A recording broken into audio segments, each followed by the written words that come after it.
Hi, I'm Jim with Stickley on Security, and today I want to talk to you about malicious text messages. Now, recently there's been a huge increase in criminals sending text messages that look like they're coming on behalf of your financial institution. And so what it'll say in most cases, or in many cases, is we've recently detected suspicious activity on your account. And for your security, we want to confirm that this transaction is legitimate. And then it'll list a dollar amount and say, did you recently make a purchase for, $2,000 or some crazy amount?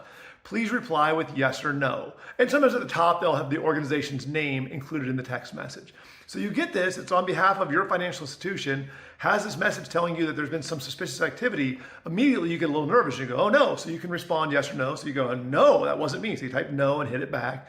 About a minute later, you get a second text back and it'll say something along the lines of, okay, we have confirmed that this was suspicious activity. We've gone ahead and stopped that from happening, so you're all good. So you go, shoo, I'm okay. Now, in some cases, the message will even go on to say, for your continued security, someone from our department will be calling you to verify your information and make sure your account is secure. In other cases, it may not even have that in the text message, but either way, a minute or two, or maybe even 5 minutes later, you get a phone call. Now, when the phone call comes in, the person calling will pretend to be calling from your financial institution.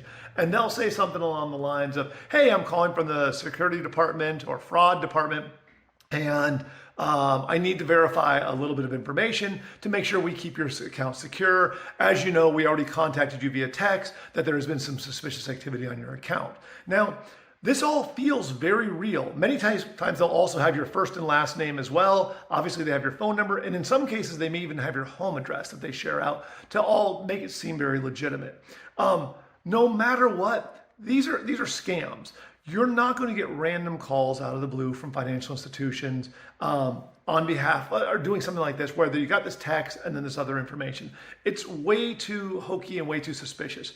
The best thing you can do, if you get one of these calls coming in and they start asking for personal information, now oftentimes what they'll ask for is either your social security number, or they may say, hey, in a second, our financial institution is going to send you another text with a code to confirm or validate that you're who you say you are or something. I need you to read that code to me.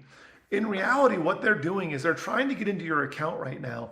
And oftentimes they're doing like forgot password, and they're using a text message to try to validate that they are you. So what happens is they're logging in through the website, text message gets sent to you on behalf of the real financial institution.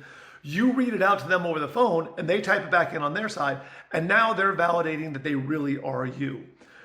If any of these things are happening, if you get a phone call, if anything seems suspicious, just stop. Don't take the phone call, be suspicious of the text messages. Instead, pick up the phone and on your own, call the organization, call that financial institution, whoever it has to be. If you don't know the phone number, take out your debit card, look on the back of the debit card, the phone number will be there.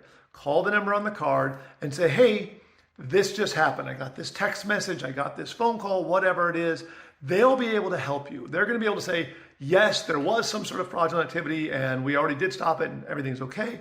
Or they're going to say, yeah, that had nothing to do with us. Good job. You're now safe. So the key here is when you get that unsolicited phone call, when that phone call just comes in, even if it's after receiving a couple text messages that are telling you that they're going to be helping you, stop. Do not give them any private, confidential information, and never, ever, ever start reading the codes off of either an email or a text message. If you just follow these simple steps, you won't fall victim and you'll be in good shape.